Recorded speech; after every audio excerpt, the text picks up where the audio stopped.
Morning and welcome to Matthews in the Morning. That's John Cornell, JC and the QB coming to you live from the Crime Prevention System Studios. Large enough to serve you, small enough to care.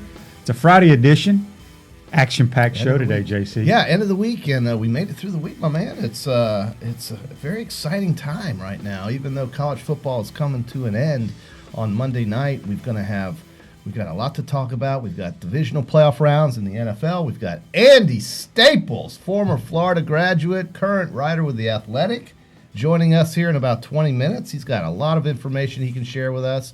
A big news day yesterday, QB. Oh, my goodness. I mean, a big day. This is part of why I've got this rolling right now. My home state, man. I tell you what, you're talking about some folks that are excited for football with Lane being at Ole Miss and now the Pirate Mike Leach at Mississippi State.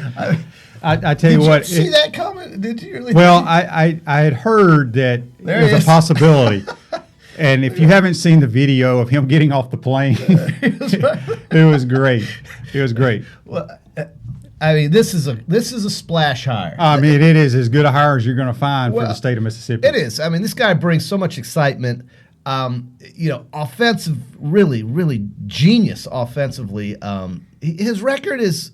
But let's face it, he's coached at Texas Tech in won big games there. He's brought Washington State to, I would say, I don't know, prominence, but at least to bowl games now. He's got their people's attention as a coach with the things he says. But, you're an offensive football mind. You can tell us a little bit more about what he brings to the table in the conference, along with guys like Lane Kiffin. The state of Mississippi has two of the splashiest hires I've seen in a long time since the hiring season kind of started. Yeah, I mean, Lane is more of a pro-style type offensive coordinator, play caller. He's going to scheme you up different types, vertical passing, horizontal, a mixture of a lot of different things. Mike Leach is one of the founders of the air raid offense, and you're going to be in the shotgun every play.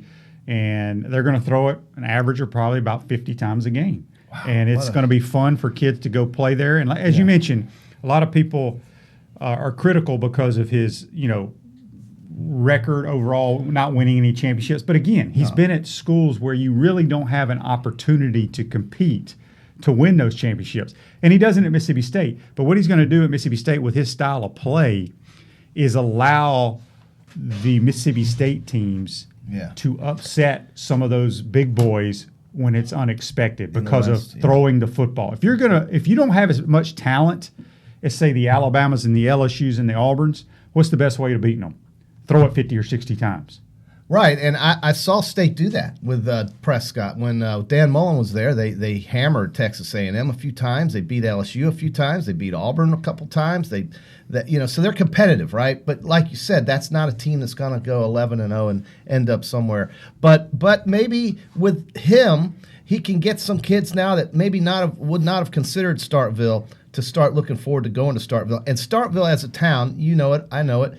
I know it because I've gone there quite a bit with my son graduating from there. But it is a place that I think fits his personality and is a place that he likes to be in, that's not so spread out, so large. It's not Columbus, Ohio. It's kind of like Lubbock, Texas, Pullman, Washington. Mm-hmm. It fits his personality, and I think that was one of the reasons why he chose to go there. I didn't even think that was a name that was in the running for that job. Well, I'd heard earlier in the week that he was a possibility, and I thought it was a tremendous fit if they could make it happen. And Mike Leach pretty much lives most of the time in Key West. Right. He's a strange bird, but an excellent football coach. He's going to bring a lot of excitement to the conference. I can't wait for SEC Media Days now with him and Lane. Could you imagine if the HBC was still in the league? Lots of personalities. Oh, my goodness. It's going to be a tremendous off-season, I think, for conversation and for things to look forward to. 8:05 on a Friday. We're just getting started here on Pod Up with Matthews in the Morning. I'm John Cornell. We've got a good show packed for you at 8:20. Andy Staples comes in and joins us with The Athletic. We'll hear his opinion on the hiring of Mike Leach. We've also got a big weekend upcoming with the divisional round of the NFL playoffs, some really good games taking place this weekend. You got 2 on Saturday and 2 on Sunday. This is the best weekend for the playoffs because next week it's only just 2 games, and they're both going to be on Sunday, but Championship Sunday. But this is a great weekend for NFL playoffs. We've got college basketball in full swing now with conference play. The Florida Gators looking to go 3-0 in the conference with a trip to Missouri, which is a game that I just like the way the schedule. I mean, you may not think this is a big deal, but to me, you go 2-0, you want to keep that roll going. You go to a place like Missouri and try to get a win, as opposed to having to go to Bud Walton or Rupp Arena or something like that. You get them later in the year, but I really like getting off to a fast start in the conference. I think this is a big opportunity for the Gators to do that. Yeah, no doubt about it. And, our scoring contest, or our contest for the weekend, and whoever wins is going to get this nice cup from Radware. It will be mailed to you. I get this. So you pick the score of the Gators against Missouri. You also pick just the winners of the 4 NFL playoff games. And you can do it via Facebook. You can go to the website, potupwithshane.com. Send in your picks, and Radware will send the winner, mail it straight to your house. Radley. A nice big Yeti-style cup. It's a big one. I like big cups, it says. I like big cups, and I cannot lie. So we'll get that to you for the scoring contest. Yeah. So anyway, if you want to get involved with the program, you can text us at 352-353-7465. That's the Titan MRI text line, and I believe we already have a text this morning, JC. What we got there, my man. Let's see if we can read it here. This is Daryl from Green Cove Springs. We appreciate you listening, Daryl. The state of Mississippi will never be the same again with the Pirates sailing into Stark Vegas. I did not know this was even a chance of happening, but I'm happy for the folks up at Starkville. I've got a special affinity for them, as do you. Both our children graduated from that school as undergrads, or as with bachelor degrees, I should say. And it's such an unknown place. It's kind of like it's a place where you don't really think that much of, but then when you get there, you go, hey, this place is kind of nice.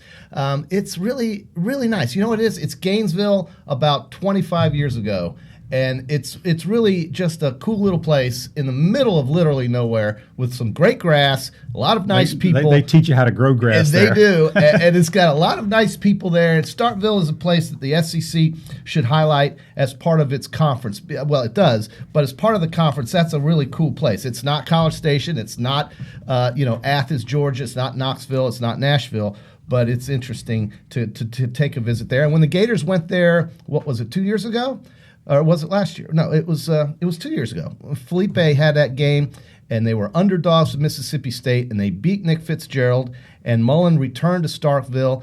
Every Gator fan that went to that game on a bus or however they got there, because it's hard to get to, came back telling me, man, that is an undiscovered pleasure to that's a cool place to visit. It's not a kind of place where it's not a destination location, but it is a cool place to visit. And then when you leave, you're happy. But it's still a good place. Hey, good for Mississippi State. They got Mike Leach. Good for Mississippi. They got Lane Kiffin. That state is setting up for some exciting college football, if not next year, in the years ahead, as they grow their teams and try to get competitive in the very difficult SEC West. We'll talk to Andy Staples about what he thinks that's going to mean for those schools and of course, for that division. In the SEC East, we'll also bring up some of the issues that's facing Georgia Bulldogs, with Jake Fromm now leaving for the NFL, and the Florida Gators on the upshot, on the ascension of where they are as a football program, with the facilities that are coming here. There's just a lot to look forward to. Yeah, I can't wait to speak with Andy. Andy loves to talk food too, so we're going to talk about what he's been eating over in New Orleans. Oh, God, speaking of New Orleans, I mean, now I hear the president may be coming.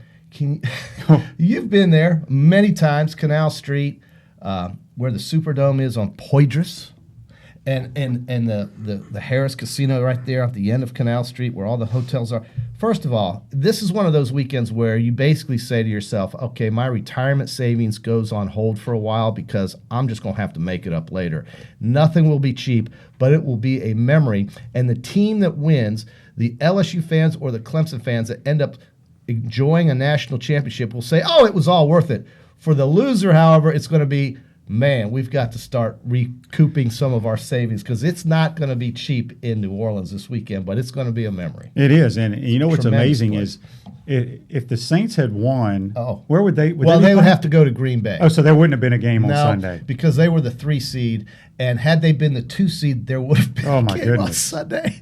There would have been a game on Sunday between the 2 and whoever. So Green Bay is playing as the 2 seed. They are playing the Seattle Seahawks. So the Seahawks, I guess, would have come to New Orleans. I don't. But you're right. I mean, could you imagine what that place would be like with LSU and Clemson fans just pounding the area? And that's what they're going to start doing, I guess, Saturday or Sunday. I bet some of them are already there. They're all right. And then, the media takes up, I don't know, 20% of all the hotel space there. So it's really difficult for fans who are traveling. You know what place that's really going to benefit from this weekend is going to be Biloxi Gulfport, right there on the Gulf Coast. Yeah, it's 80 miles away, but they have hotels and casinos and entertainment there. And it's just a short drive into New Orleans. But man, New Orleans is just going to be, what a place. Next year, it's going to be in Miami. We've been there a couple times, so it's a fun place to be. And then in 2022, I'm kind of really interested and hoping that there's a reason to go there, but it's in Indianapolis. And outside of the weather, you're going to have Lukoil Stadium. You've got the barn right next to it where they could have concerts. There could be a Pacers game or something fun like that.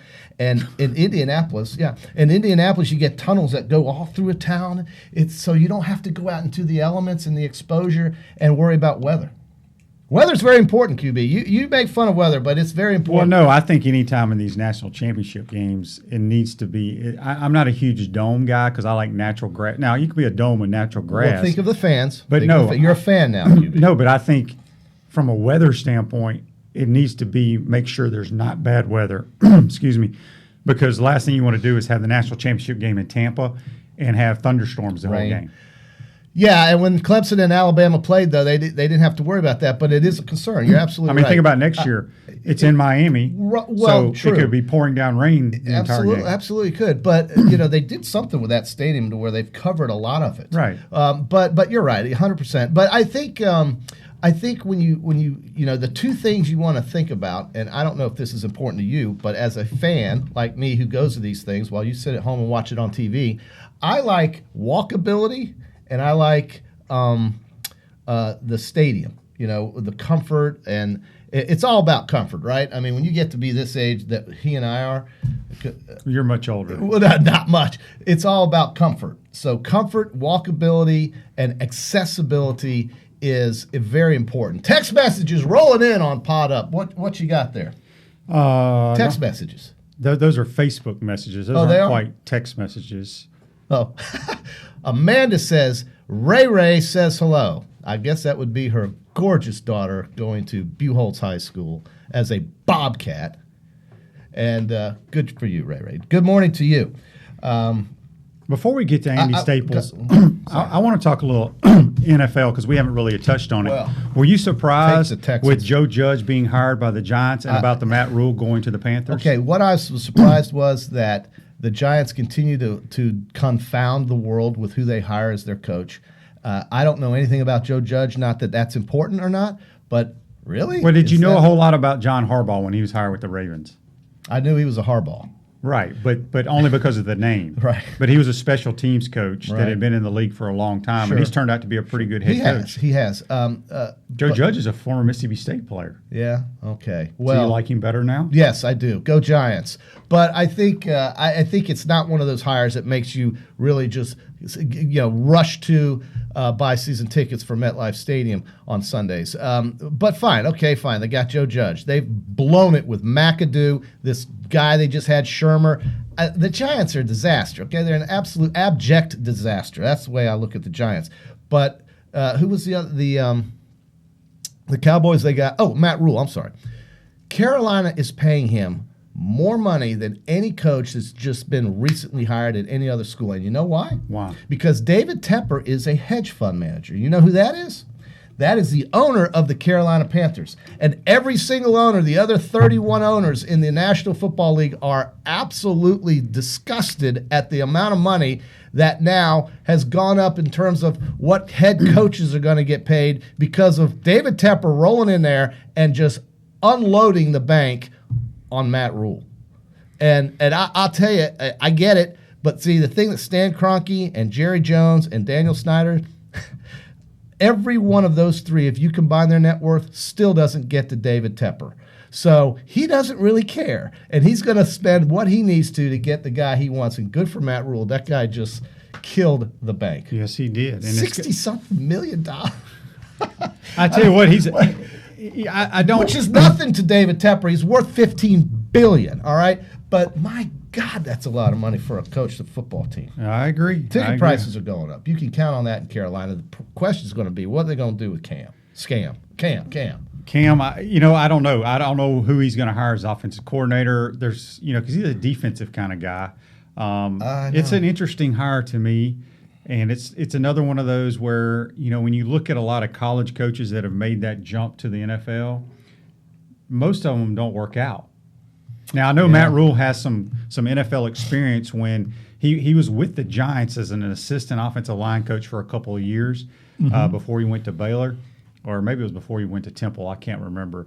But he's done a tremendous job. He turned the Temple program around. Obviously, what he did in a short period of time with the Baylor Bears was remarkable because a few years ago, after the Art Briles disaster, they were like 0 for, I believe. They were dead. They were completely dead. So it's going to be interesting to see what he does, especially at the quarterback position. Yeah. Cam Newton hasn't been the same player since he won the MVP due to his injuries. Yeah. If he doesn't run the football, he's not an effective quarterback in the National Football League. Yeah, and that just wears them down. I mean, they hit that dude. I don't know if I've ever seen a quarterback in the NFL seem to get targeted and hit as hard as that guy does. Now, with the rules protecting quarterbacks, that's one thing, but he has taken a beating back there as a quarterback. Well, he has, but when he played his best football, he was a runner. Mm-hmm. He's not a good enough high percentage thrower to throw the football and not run it, if that makes any sense. Anyway, this is Matthews in the Morning coming to you from the Crime Prevention Systems Studios, large enough to serve you, small enough to care. If you want to send us a text, we're going to be joined by Andy Staples here shortly. The text line, the Titan MRI text line is 352-353-7465. Text Andy a question if you'd like. We'll get it on the air for you. That's a great point thing. Yeah, and listen, he'll answer them. Because then it's going to be an interesting interview. So much to talk about. We're only here from 8 to 9 Monday through Friday live. Would you like to be here longer? You said what kind of we're of course I would. You said we're only here from 8 to 9. Well, I know we're limited in what we can get in the short hour that we are here, but it's exciting nonetheless. So the headlines, obviously, Mike Leach going to Mississippi State, incredible hire. David Tepper spilling the bank for Matt Rule at Carolina as the new coach of the Panthers. The Florida Gators playing Missouri in basketball, trying to go 3-0 in the SEC. And what it would be 10-4 now? Are they 9-4? 11-4. They're 10-4, I believe. So the next win is Mike White's 100th win here. So that's a big deal. Now listen, you can't go into Missouri thinking they're going to roll over and you're just going to win the game because you've been playing really good basketball here in the last 2 days. They're going to have to continue the surge, if you will, and play well to win that game. But it's nice to see what they did at Carolina in Columbia, and hopefully they'll be able to take that momentum up to Columbia, Missouri. Mm-hmm. All right, so that's Como. We'll be back and talk with Andy Staples of The Athletic. We're going to have him on. If you'd like to ask Andy a question about pretty much anything, the number to text us is 352-353-7465 on the Titan MRI text line.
Welcome back to Pod Up with Matthews in the Morning, coming to you from the Crime Prevention System Studios, large enough to serve you, small enough to care. And we are joined right now on the Titan MRI phone line by our good friend Andy Staples from The Athletic. Andy, good morning. How are you? It's John Cornell, Shane Matthews here on Matthews in the Morning. How are you, buddy? I'm doing good. I'm in New Orleans. I am ready to cover a national title game. Well, Andy, we got a bunch of things we want to talk to you here briefly about. But before we dive into the Mike Leach, the national championship game, I think a lot of people don't realize, you work for Sports Illustrated for a long time now with The Athletic. You have your own show, the Andy Staples Show, but you also are a former Gator football player. Yeah, I didn't know that either. I want to can you give us a quick recap of how you feel Dan Mullen, his staff, and what a great year the Gators had in year 2 under Dan Mullen? What was your thoughts about that year? Oh, yeah.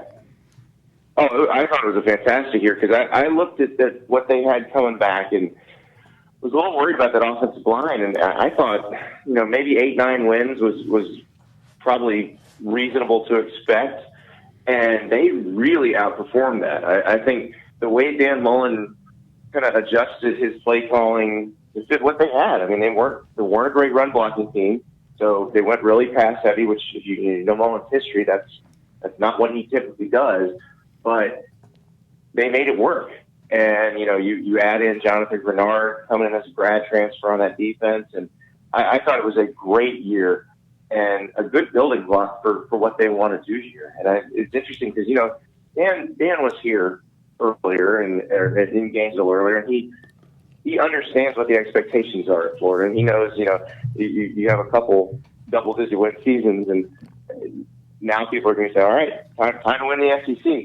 It does feel like they're building up to that they're, they've got to get a little bit better in a couple places, but they seem to have a very good plan, and I just feel like they're on the right track.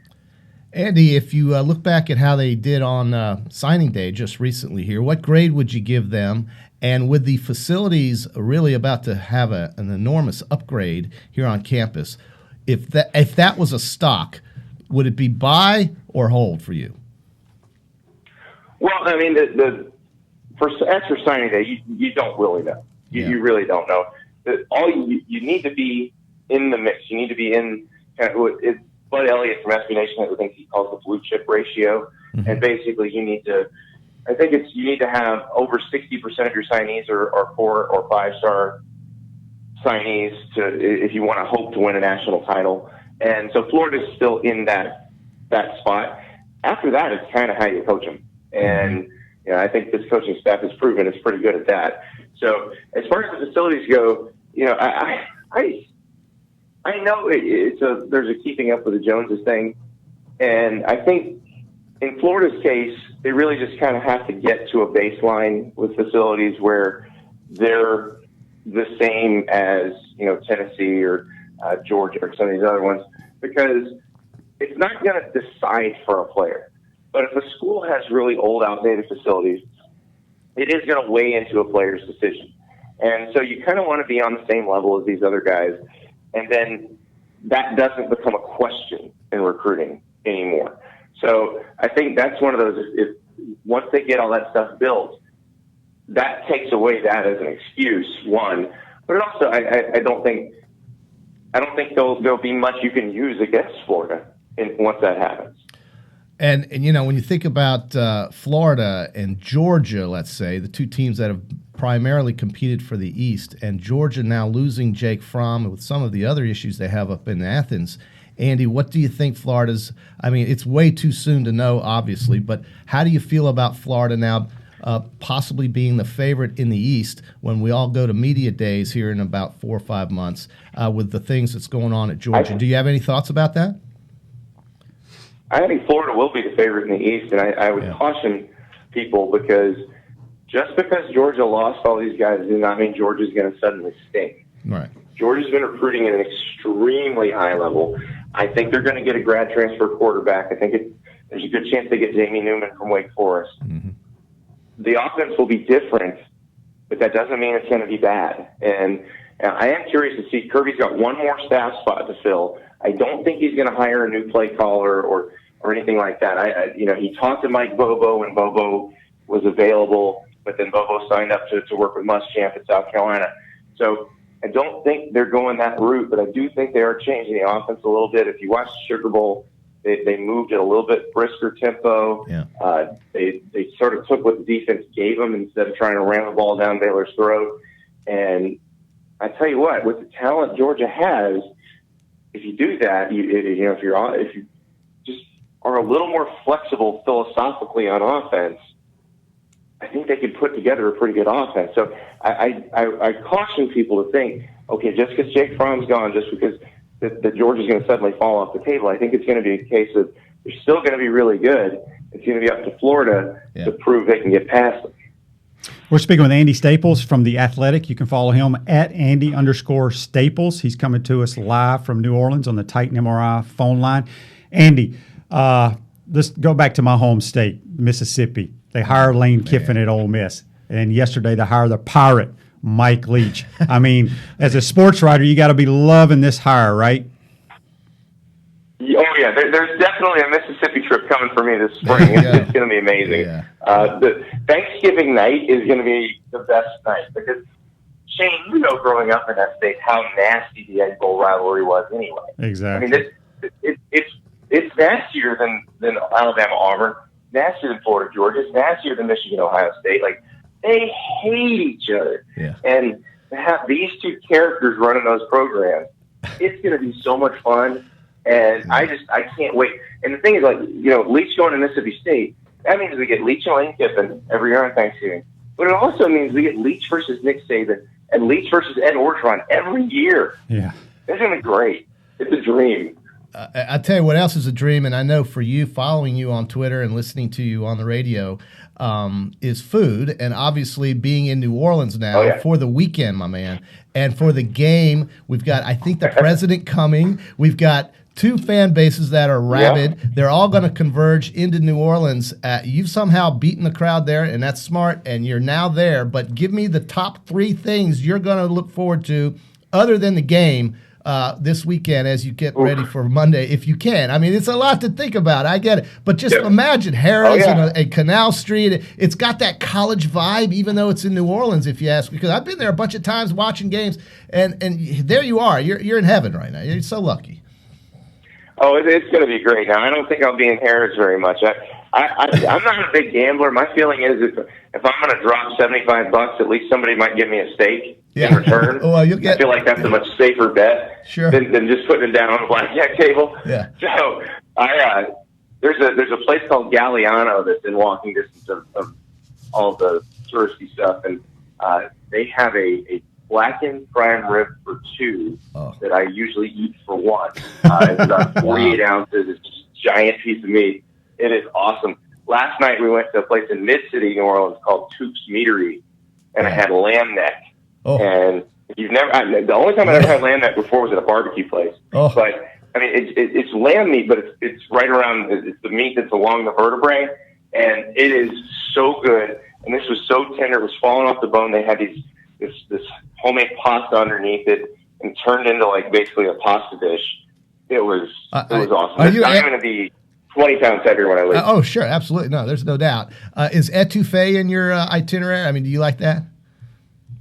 That's my favorite Cajun food. My favorite Cajun food is etouffee. The thing is, I've had all the traditional stuff a bunch of times. So now when I come, I try to go a little bit more outside the mainstream. But the thing is, I probably do need to do one meal of traditional Louisiana stuff with the etouffee and the redfish, and I got to do some of that. You got to blacken that redfish, my man. I don't want to confuse this for the Food Network. Yeah, we're not the Food Network. But Andy loves it. I know he does. I love it. I love going there too. I'm overweight. I love it. So Andy, let's the reason you're in New Orleans for the national title game. Let's get your thoughts on this game between Clemson and LSU. I think you couldn't ask for a better matchup. No. Yeah, it's really good. I struggle to see how either defense stops either offense. Mm-hmm. I mean, I was at the Fiesta Bowl, and Ohio State was getting some pretty good one-on-one matchups on certain Clemson defenders, and I think this is, Clemson is not as freakishly athletic on defense as it has been the last few years, because you take 3 first-round defensive linemen off a team, things are destined to change. And so they're good up front, but they are not as dominant up front as they were, and that causes the back seven to have to work a little harder. Mm-hmm. And if you're LSU, you like your chances getting some of your receivers one-on-one with either a safety or a linebacker. Now, here's the thing. If T. Higgins and Justin Ross are healthy for Clemson, and Travis Etienne's on the field, and Amari Rodgers in the slot, and Trevor Lawrence is a threat to run like he was against Ohio State in the Fiesta Bowl, I'm not sure how you account for that, because you probably got to put that extra guy in the box for Trevor Lawrence running. And then all of a sudden you've got T. Higgins or Justin Ross matched up one-on-one on the outside. I will take either one of those guys one-on-one against anybody, Dion, Jerome Reed, I don't care, because they're monsters. They're 6'4", and they can run. No, I agree. It's a nightmare matchup scenario. The biggest issue in this game, and I think LSU is going to win it, Andy, but I think the mismatch that they can take advantage of, and not because they're not great players, I just think athletically, when they go nickel or dime, and you got Tanner Muse and Nolan Turner, the safeties from Clemson, having to cover the wide receivers one-on-one, in the slot, I think LSU can take advantage of the safety play for Clemson. Real quick, Andy, before we let you go, we have a text here from you. George from St. Augustine says, Andy, any great stories that you can share with us from your time playing for the HBC? Oh. Well, I'll give you one. It does not involve Steve Spurrier, but it does involve where the city I'm in right now, in a hotel that's about a 2-minute walk from here. So I was a freshman in 1996, and so I was on that team, and we stayed at the Hilton Riverside. And I didn't know at the time that Ric Flair was a big Gators fan, but he shows up, and so there's a couple of us walk-ons hanging out in the hotel, and we get in the elevator, and we're about to go up to our rooms, and Ric Flair gets on the elevator with us. And we're all just freaking out because it's Ric Flair. Yeah. And he rides the elevator with us, and his floor came up first. So doors open, he starts to get on. And one of the other guys I was with goes, excuse me, Mr. Flair? And he turns around, and as the elevator doors are closing, we just hear, woo! And I'm just like, God bless oh, my God, I've made it. Yeah. I have completely made it. I saw him on an airplane. It's sitting in first class, and I looked back and I said, "My God, that's the Nature Boy! Oh my God, we watched him at the Georgia Coliseum." Did you say? I thought you were private jet flying. Yeah, I didn't understand. Not commercial flying. Yeah, I mean, he was in first class, Andy, but yes, he typically would. You saw the ESPN story on him. I mean, it was all about private air, right? And it was all about all the craziness that went on up there. It was great. Well, stealing. Yeah, Gator boot wearing. Wear it. Diamond watch wearing. Yeah, it was fantastic. That guy is the best, and you're one of the best too, Andy. We really are grateful that you could spend some of your morning with us, and we'll be calling you hopefully as we go forward. Andy, who do you got winning the game Monday night? Get that. I'm with you, Shane, for the same reasons. I think LSU wins by between a field goal and a touchdown. I think there's some matchups they can exploit, and I think their defense is good enough to stop Clemson maybe every once in a while. I can't wait for this game. Yep. It's just going to be tremendous. Well, Andy, we appreciate you joining us. Yeah. Everybody can check you out. Let them know where they can find all your work. Yeah, you can find me at theathletic.com. You can download the Andy Staples Show wherever you get podcasts, and I'm at Andy_Staples on Twitter. Yeah, next time we'll do it when I'm in town, and we can do it in person. I love that. Sounds great, my man. Hey, enjoy New Orleans. Stay out of trouble. Don't eat too much when you're there, buddy. I'm going to work out right now. Take care. That's Andy Staples joining us on the Titan MRI phone line live from New Orleans, Louisiana for the national championship game. It's just getting started. I mean, he's smart to be there now, obviously, before they all start rolling in this weekend after work today even. I was there in 2011, and LSU was playing Alabama. But I think this is going to be even bigger than that because these LSU fans think that this is the best team they've ever had in the history of their program, and it likely is. Yeah, I'm sure. And here's a little interesting thing that I heard the other day. I'll tell you, I'll share it with you after the break because I have to make sure I get my facts right. But it has to do with Billy Cannon and Joe Burrow, and there's a similarity there. And LSU football has been down. When Spurrier was there, he blew them out it seemed like every time you guys played them. Alabama's won 8 in a row before this year. So this is a year that they're just going to let it all hang out. And I think Clemson is unbelievably talented and tremendous. And Lawrence, it's never lost a game, right?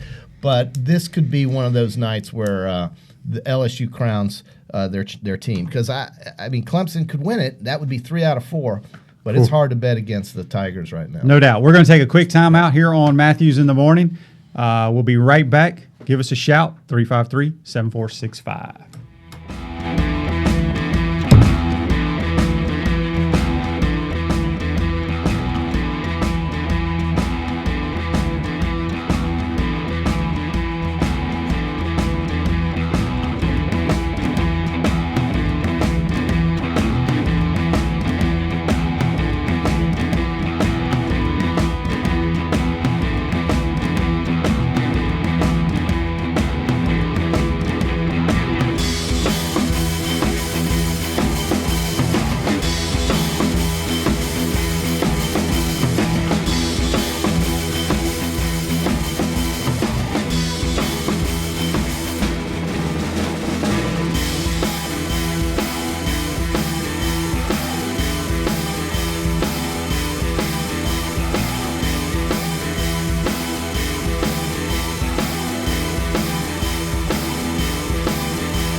Welcome back to Matthews in the Morning here from the Crime Prevention System Studios. Large enough to serve you, small enough to care. If you want to join the program, it's 352-353-7465. Give us a text, and we'll read it on the air. That would be the Titan MRI text line. And we do have a text here. And we want to thank Andy Staples, who's very, very busy in New Orleans, for joining our program. What a great job he has. Cover the national championship game, go eat all the good food. How about he eats that big prime rib for two for one? I mean, and he's probably very smart to stay out of Harris because I can't imagine any of the table minimums being less than $25 or $50 this weekend in that casino with all those fans there. And I can't imagine trying to walk into that place. Well, we get a text message from Young Becker in Mississippi. Young Becker. And Young Becker says, can Leach's air raid hold up in the SEC with all the elite defenses? Leach has faced mid-level defenses his whole career.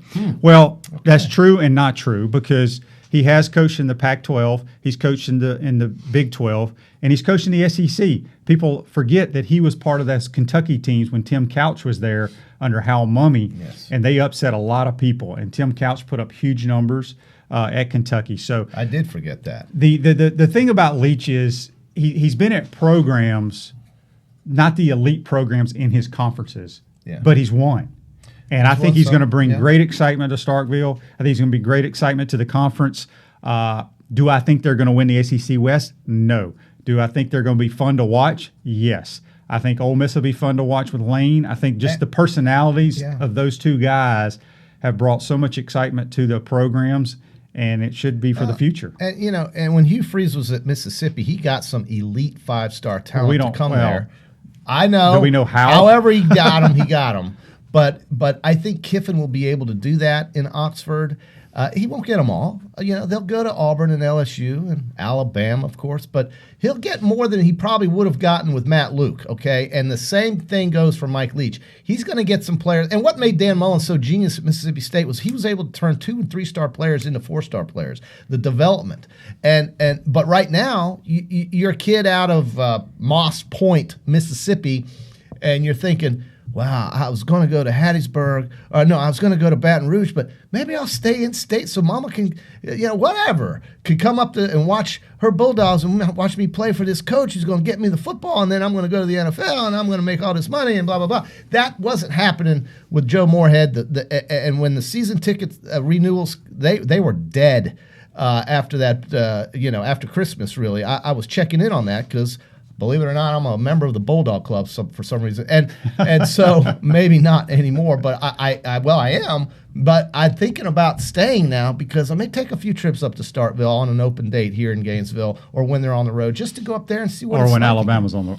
Yeah, I mean, but I like the Dogs. And the biggest thing with Leach is I think it's going to be a work in progress. Yeah. I think right now Lane Kiffin has more talent at the quarterback position with those two young kids. So, yeah. Because Garrett Schrader fit what Joe Moorhead wanted to do, more of the running quarterback.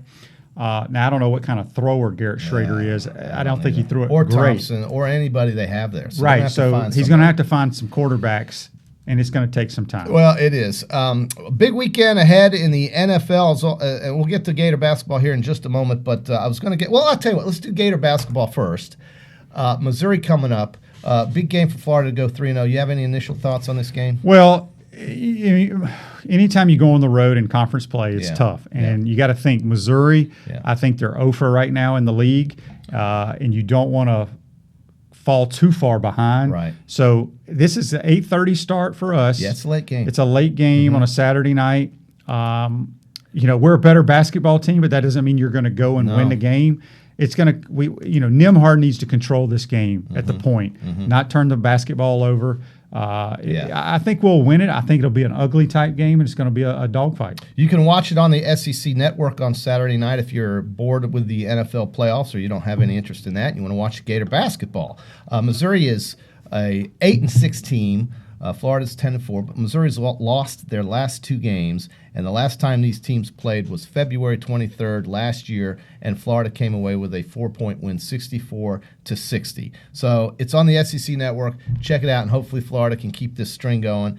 They come home. The next home game will be, I think it will be against Tuesday night against Mississippi. Mississippi comes in. Another very winnable game. This team could easily be 4-0 1 week from now when we're talking about the next weekend game.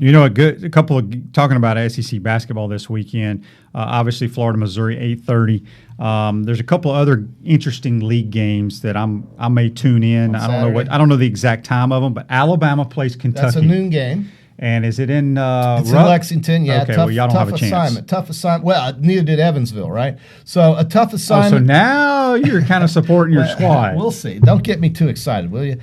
Georgia plays at Auburn. That's another one that I like. That's going to be another tough game to watch. And I think the rest of them, I think it's pretty easy to predict. I expect LSU at home to beat Mississippi State. I would think that Tennessee at home should handle South Carolina. But then you have A&M playing at Vanderbilt. That's a coin flip. Arkansas and Mississippi, that's probably a coin flip as well. So full slate on Saturday. I think the one big game national in the national picture is the number 3 ranked Kansas Jayhawks are hosting the number 4 Baylor Bears. Yeah, very interesting game. In the Bear, I think the Baylor Bears come to the O'Connell Center pretty soon, and they have before too. So it'll be interesting to see them roll in. All right. Also this weekend, and I'll get to that LSU factoid I was going to that I mentioned before the break, before we kick out of here. But we have some really exciting football games. The divisional round of the NFL playoffs coming up, my man. And if you had to pick, this is we have a text from William. William in Gainesville wants to know. And that's on the Titan MRI text line. Absolutely, on the Titan MRI text line. We love that. William asks, if you had to pick an underdog this weekend, QB, which team would you pick? Now, the 4 underdog teams are mostly all of the road teams. Well, they are all of the road teams, and that would include the Seahawks at Green Bay, the Titans at Baltimore, the Vikings, who kick it off with the 49ers on Saturday in the first game, and the Houston Texans at Kansas City. I'm going to go with the Tennessee Titans. Okay. I love Mike Vrabel. Really? I think what he's Baltimore, done. The way wow, okay. Baltimore was playing great all year, but they took that week off. It could have hurt their momentum. But the way the Titans play, I think they're a good matchup for Baltimore. Uh-huh. I really do. I think they can run the football, keep Lamar Jackson and those guys on the sideline. But that's the one, and I could be 100% wrong. They might get blown out. Yeah.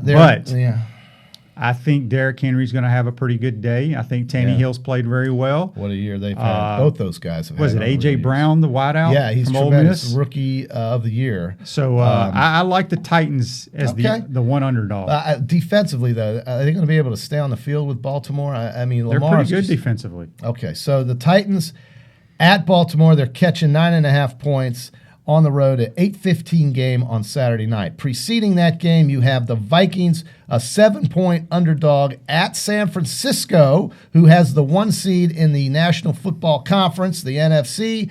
They will be playing at home as long as they are alive, but the Vikings went into New Orleans, that place right there last weekend, and really shut down Drew Brees and the Saints. Can they do it again against Garoppolo and the Niners? I like the Niners. I think I love what Kyle Shanahan has done with this franchise. Also, what John Lynch, the general manager, if you look at what the 49ers, they win the line of scrimmage on both sides of the ball. Their defensive line is probably the best defensive line in the league. I think they're going to give Kirk Cousins fits. They're getting some guys back that have been injured. But the scheming and the play calling, I think Shanahan is as good as anybody. He may be the best play caller in the league right now. So I'm leaning towards the 49ers winning big. You think 7 points is enough? I think they win by 2 touchdowns. Oh, so lay it. Well, I mean, that's I mean, no, I could be 100% wrong. Well, I think the 49ers win big. This is why we ask you. We go to Sunday. Who you like? See, I think the Niners win, but I think it'll be closer. I think we're looking at a 3 or 4 point game. Okay. But you're probably right. They'll probably win by 11. Kansas City, the Chiefs, who have been miserable in the playoffs in the past with high expectations, even though they got to the AFC Championship game, I think it was last year, and lost to New England. The Chiefs are hosting the Texans, and this would be, if William was asking me who the underdog of the weekend would be, I would take Houston. And the 2 reasons why is because Kansas City's history in the playoffs is miserable. Houston has already won at Arrowhead Stadium this year. I think they know how to win there. You laugh, haha, but they're catching 9.5 points. I think this is a 6 point to 3 point game. And I think Houston with Watson. Look, you know what I think of Deshaun Watson. This guy is always going to keep you in the game. You have nightmares about him. Yeah, and you always have a chance to win the game, I think, with that guy quarterback. That's the thing about Houston is they can beat anybody in the league. They can lose to anybody in the league, just like everybody. But the thing with the Houston Texans is that with that guy at quarterback, you're always going to be in the game. And Kansas City, they just have this way of choking at this time of year. And I hope I'm wrong because I like the big tomato, and I think Kansas City is the team that could get out of the AFC and win at Baltimore. They will probably have to if Tennessee doesn't beat them. But this game with Houston would be my underdog pick. Yeah, I mean, I can see that. I think the Chiefs. It's hard to go against Pat Mahomes in the speed. They have so much speed on that offense; it's just hard to keep up. And Bill O'Brien at times that offense kind of bogs down for whatever reason. Yeah. So if the Texans can keep it close.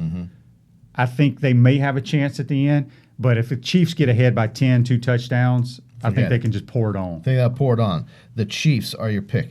And then the final game, which you say is a blowout, I'm not quite so sure about that because I don't know. Oh, this is blowout I just don't know how good Green Bay is. I don't know how good Seattle is. Right. They're not real good. Well, look, the Legion of Boom is no longer there, and we know that. And defensively, they're vulnerable.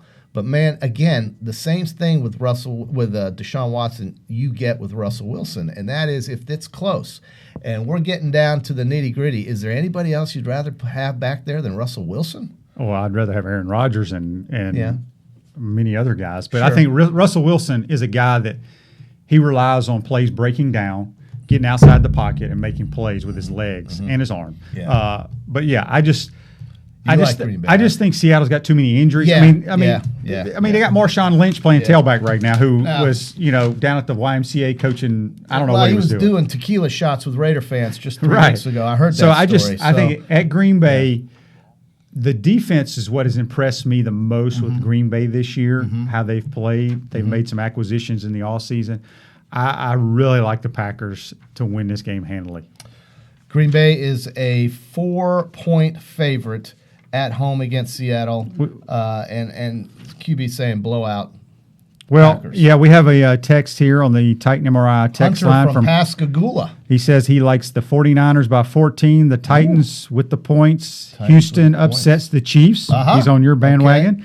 And he likes Green Bay at home by 7. Okay, yeah, that's Okay, well, Hunter, send in your text or your picks to either the Facebook page or potupwithshane.com because we're going to be giving away these Yeti-style cups, Radware, check it out, man. as a sponsor Oh, of you them. can get this color. They will mail them straight to your house. If you win, all you got to do is pick the winners of the NFL playoff game plus the Gator Missouri basketball score. And one lucky winner will get them a cup mailed to them. That's awesome.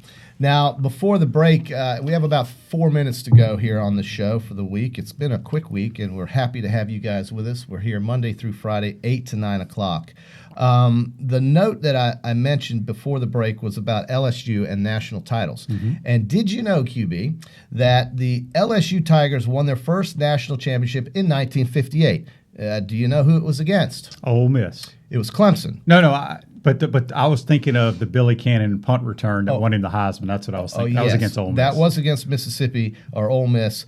But they beat Clemson in 1958 for the first national championship in the Superdome? Sugar Bowl. It was not the Superdome. I was like, that wasn't built. It was probably playing in the Tulane Stadium. It was. It was at Tulane Stadium at the Sugar Bowl in New Orleans. And that was in 1958. Yeah, there was no Superdome then. So the other fact to that is that, and this is probably more interesting to me, is that Joe Burrow signed to play with LSU on the anniversary that Billy Cannon won the Heisman Trophy in December of 17. And Joe Burrow, of course, is LSU's other Heisman Trophy winner. How about those coincidences? How about that? You've got Clemson in the Sugar Bowl in New Orleans playing you in the national championship, which was your first in 1958, and your quarterback happened to sign with your school on the anniversary that one of your most famous players of your program's history won the Heisman, and who also happened to win the Heisman. That's a great nugget you just threw out there. Can you believe the content you're getting here? We got another text message here on the Titan MRI text line. It's from B. Sams. He says, funny Cornell is picking Houston with his KC hat on. Typical. I just said that was the underdog team I would look at if I had to pick an underdog team. He'll come in here with a Texans hat on Monday if they win. I don't think they're going to win. I think Kansas City's going to win, but I think if you want to pick a dog, if you're going dog hunting, you take those Texans, baby. But I mean, listen, you're right. They could end up losing by 20. But with Watson and the fact that they've won there before, this year I like them. I just think that's a good pick. And catching 9.5 points is I think all the home teams are going to win. That's a gift. You do? Yeah. I mean, I think Tennessee has the best chance of upset. And you said San Francisco's going to hammer Minnesota. I think they do. Okay. I think San Francisco is the best team in football. Because of their defense. When they're healthy, yeah. And they can run the ball, too. Mm-hmm. These guys they put in there, Coleman and Mostert or whatever his name is. My God, where'd they find him? Where's he from? You got any idea? Have you ever seen him run? He's extremely fast. Gosh. So the 49ers are for real legit and probably the Super Bowl favorites. And it would be sweet to see them play Baltimore in the Super Bowl, only because it would be a rematch from when Harbaugh and Kaepernick lost against Harbaugh. I'm sorry, when Jim Harbaugh lost to his brother. A couple of quick text messages here on the Titan MRI text line. Bill says, Bill Pittman. I don't know what that says. Hunter says, thank you. That's awesome. What is JC's favorite hat? It's a red one with a crimson one with a white A on it, or a white one with a red A on it. I've had that. If that hat crimson, could talk, your school colors are not red. It's crimson. If that hat could talk, that white one I have. But thank you for all those wonderful text messages. It's been a fast week, QB. Recapping, we want to thank Andy Staples for joining us from The Athletic. He's in New Orleans. We'll likely talk to him soon after that big game. On Monday, when we come back, we will certainly recap the weekend in the NFL during the playoffs. We will also have a big preview and talk about the LSU-Clemson National Championship game. And we will talk, obviously, the Florida Gator basketball team trying to go 3-0 in Missouri. Yes, that will do a wrap on a show. We will have a great weekend. We will see you on Monday. Have a great weekend. It's been Pot Up with Matthews in the Morning from the warm Crime out Prevention there, everybody. System It's going to get very warm. Very warm.